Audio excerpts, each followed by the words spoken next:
दुनिया की कोई टेक्नोलॉजी आप देख लें, दुनिया की कोई बड़ी कंपनी आप देख लें, इवन आप गूगल्स देख लें, एप्पल देख लें, Amazon देख लें, यानी कोई ऐसी बड़ी कंपनी, कोई ऐसी बड़ी टेक्नोलॉजी नहीं है जिसकी रूट्स, जड़ें आपको इसराइल में ना मिलती हुई दिखाई दें। इवन नई दवाइयां, उनकी अगर आप बर्थ प्लेसेस देखें तो इसराइल निकलेगा।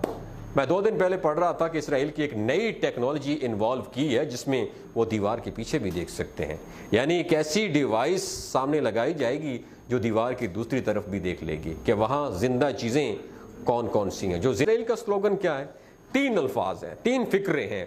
पहला फिक्रा है फेल, दूसरा फिक्रा है फास्ट फेल यानी तेजी से फेल होना, और तीसरा फिक्रा है फास्ट फेल एंड फॉरवर्ड। ये समझते हैं कि इंसान जब तक फेल नहीं होता वो उस वक्त तक कामयाब नहीं हो सकता, या वो कामयाबी को डिजर्व ही नहीं करता। लिहाजा इसराइल के अंदर जो शख्स फेल हो रहा है उसको लोग पसंद करते हैं।